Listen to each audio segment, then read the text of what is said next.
Arestado ang isang lalaking itinuturong nasa likod ng malawakang illegal recruitment sa bansa at tumangay ng mahigit 10 milyong piso mula sa mga biktima nito. Narito ang hataw na balita ni Leia Ilagan. Sa pagtutulungan ng mga otoridad at ng mga biktima, naaresto sa entrapment operation ng PNP Anti-Transnational Crime Unit ng PNP CIDG ang 63 taong gulang na si Osmando Habilag Jr. Siya ang itinuturong nasa likod ng malawakang illegal recruitment na bumiktima sa mahigit 200 aplikante na karaniwang mga taga Davao City. Limited slots, bilateral agreement at first come first serve basis yung kanilang hiring. So talagang nag-uunahan.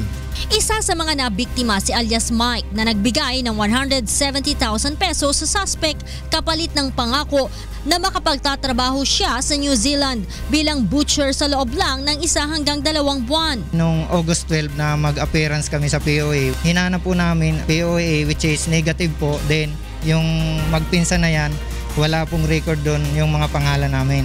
Nagpulong-pulong at nag-decide para ireklamo yung 2 tao na yan. Dismayado rin ang biktimang si John na napangakuan naman ng trabaho sa isang hotel sa Japan. Para mapabilis ang kanyang pag-alis, sinikap niya raw na makumpleto ang hinihinging 55,000 pesos na placement fee. Yung employer na ibinigay niya is negative. Wala pa ho yung building na yun, tinatayo pa lang. 55,000 po. Pinangutang ko po yun sa 5-6. Until now, nagbabayad ho ako ng tubo. Sa pagtaya ng CIDG, aabot sa 10 hanggang 11 milyong piso ang natangay ng suspect sa kanyang mga biktima. Todo tanggi naman ang suspect. Giit niya, nabiktima lang din siya ng kaibigan niyang si Alejandro Navarro alias Alex. Manoy Alex, harapin mo na yung totoo. Kasi yung ginawa mo sa akin, sirang-sira na yung pamilya ko. Yung anak kong 12 years old, gabi-gabi na lang umiiyak. Hindi ko alam na bakit ano ang galit mo sa akin at wala akong alam na kasalanan ko sa iyo. Maawa ka sa pamilya ko. Sa pamamagitan ng mga resibo ng remittance transaction na nabawi sa suspect, nakumpirma ng mga otoridad na nagpapadala nga ito ng pera kay Navarro. Pero hindi daw ito katunayan na biktima lang si Habilag. Nabawi rin sa kanya ang iba't ibang klase ng ID kung saan magkakaibang pangalan ang kanyang ginagamit.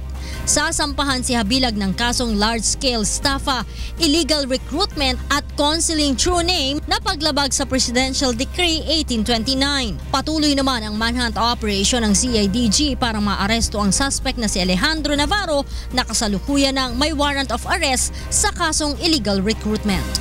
Leia Ilagan, UNTV News and Rescue, Camp Crame.